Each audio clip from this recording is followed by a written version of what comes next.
Hi guys, it's Tim from the Mark 2 Golf channel, and today we're going to talk you through the current cars that we've got that we've been working on. So as we know, we're still on lockdown at the moment and we're not really supposed to be out and about. So doing my routine checks on the cars in the workshop, I thought, you know what, actually it's time for an update. Where are we and what have we actually got? Because you see a couple of different cars in these videos, but let's go through today what we've actually got. Before I get started, please remember to like the video and subscribe to the channel.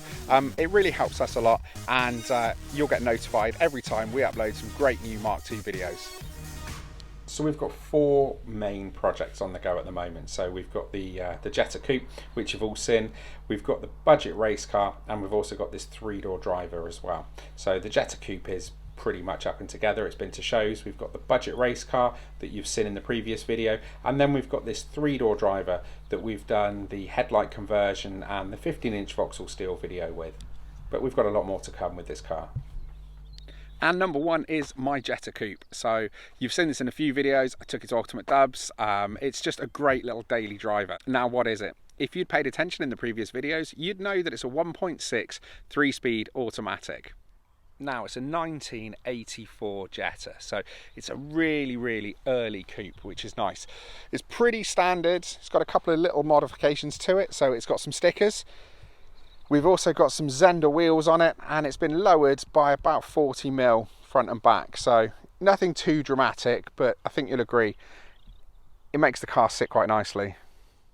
And inside it's really standard as well. So it's got some standard early CL seats. It's got a clock. One of the interesting things is, and I don't think I've seen this on another Mark II, it's got a second hand. It's just not something I've seen before on a Mark II. It's kind of cool. I like it. So it's got a Weber choke cable. Other than that, it's pretty standard. We've got a stereo in the middle here. We've got no center console, so it's a proper poverty spec. And again, just super clean and standard in the back. Some 6x9s on the rear shelf. And the last modification inside is the beaded seat covers. Now, one thing you will notice is it's got a pop top sunroof. It's not really my thing, but it's been put in there at some point over the life of the vehicle, and it's a lot of work to change. So I could replace the whole roof skin, get a new headliner, or cut the roof out and do something altogether drastic with the sunroof. So I don't know. I've had this car for a good few years, and do you know what, actually it's never really offended me too much. Now, as we look under the bonnet, now this was fairly clean, but a couple of miles down the road it's got a bit dirty. But as you can see, it's a pretty standard, pretty straight little 1.6. As you can see, it's got the Weber carb fitted just to help it go a little bit better. And one of the other things we did was we're having some problems with the running issues of this. So you'll notice that it's got a electronic ignition. Didn't come from that originally. It did have points on this car, believe it or not. And you know what? Those points became really unreliable. So it seemed a good idea to swap it out for a modern ignition system. And you know what? Touch wood, it's been absolutely spot on ever since.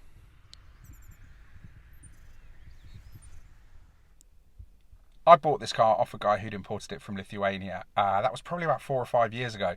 And I've absolutely loved the car ever since. I did put it up for sale last year for about £4,500. And you know what? No one was interested in buying a 115,000 mile, super clean, early, pretty standard Mark II Jetta Coupe. Do you know what? I'm glad they didn't buy it, because I kind of love this car. It's great. It just gets me about. It's just been super reliable, other than one or two things that you'd expect with a slightly older car. But do you know what? Routine maintenance aside, it's not really cost me a huge amount. Now, next up is the budget race car.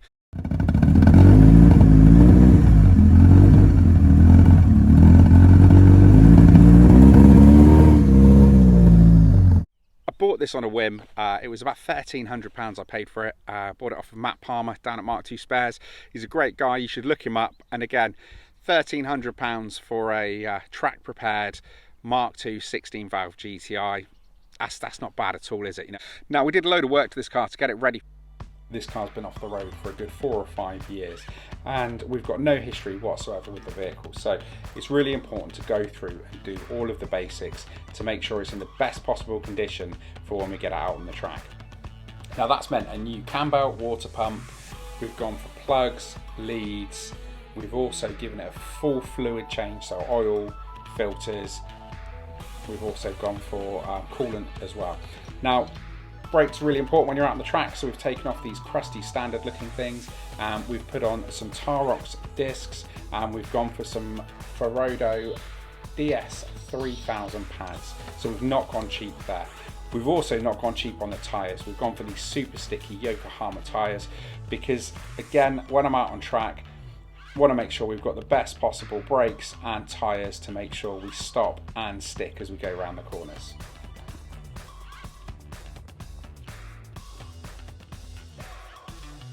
Lots of little bits that haven't been done that are necessary for an MOT. So we want to get this car on the road as well as the track. So we're just going through it now. Things like lights, indicators, there's bulbs missing, there's lights that aren't wired up. So we're just going through that now, and hopefully we can get this thing ready for its MOT. Now, this car was supposed to be ready for Castle Combe. We had a track day booked there, but due to the current lockdown situation, the event was cancelled. So the car itself is pretty much ready to go. There's a little bit of fine tuning, a bit of tinkering to go, and this is ready for the track. I'm going to put it in for an MOT, going to get it street legal, but there's some other bits and pieces I want to do to it and have a little fun. So we're going to look at a wrap on here just to make it stand out a bit more and cover up the shoddy paintwork, and just have some fun with it, really, because that's what having a Mark II is all about. And obviously, being a track car, I'm hoping to get to use it in anger sometime soon.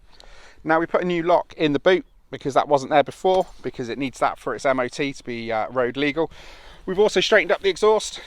That's fitted nicely. I don't know that that's going to be a permanent feature, but in the spirit of it being budget, we thought we'd use what we've got for now.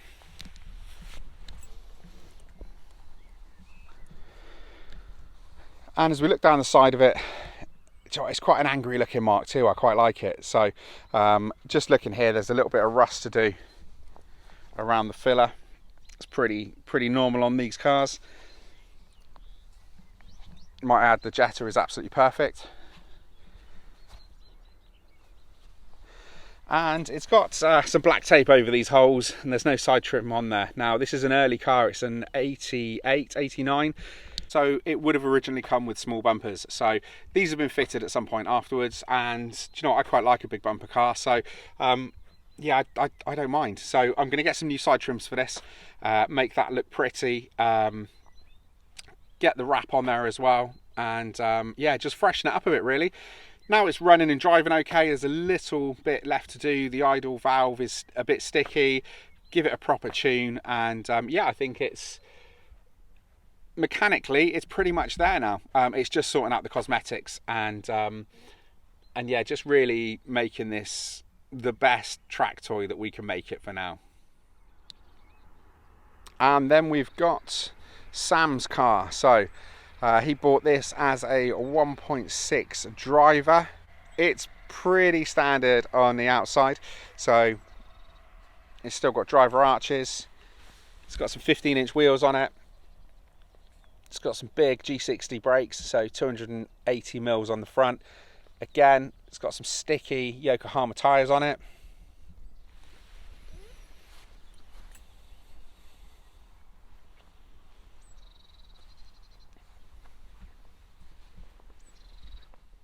Now, inside it's got some driver clocks with the rev counter.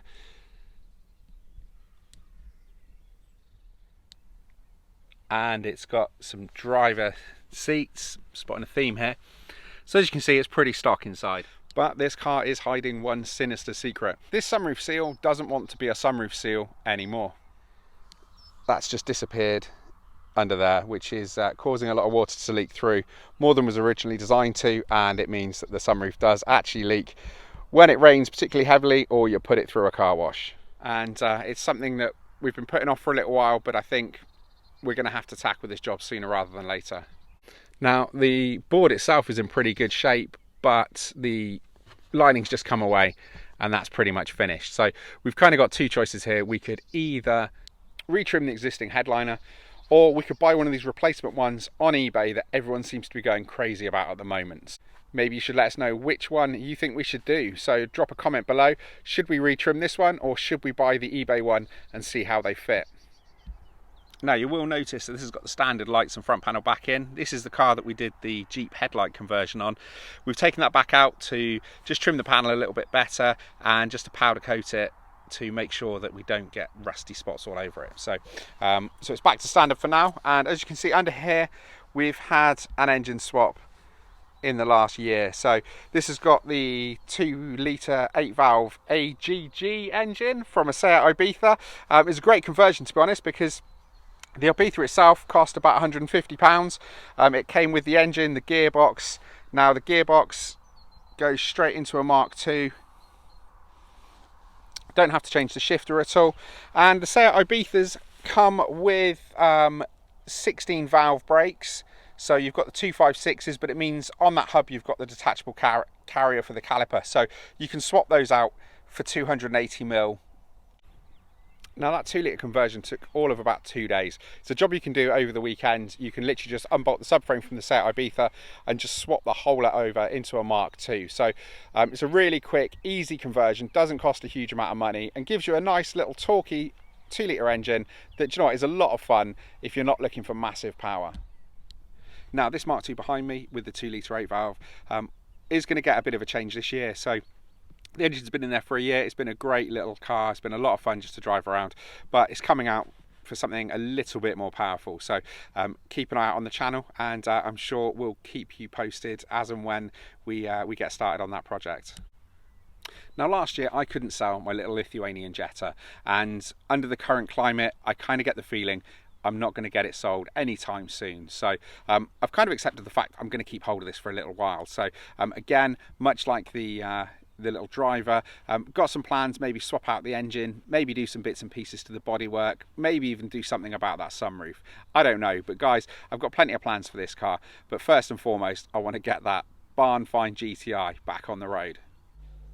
But unfortunately, I don't think that's going to be anytime soon. With the current lockdown in place, it's really put our plans back. We were hoping to get the race car ready for Castle Combe and then full steam ahead on this. So we've done the heater box in another video, but we've got to do the welding to the bulkhead. We've got to strip the carpets out to weld the floor. So we've still got to go backwards before we can go forwards with this one. Once we've done those, it's pretty straightforward to get this thing back together. So hopefully, with the lockdown lifted, we can get this on the road pretty quickly. So guys, I hope that gives you a bit of an insight into the cars that we've got up at the barn. So we've got the Jetta Coupe, we've got the little 3-door driver, we've got the budget race car, and of course we've got that white barn find GTI that one day I promise we will get finished. So guys, leaves me to say thanks for watching. Remember to like the video and subscribe to the channel, and I will see you on the next one.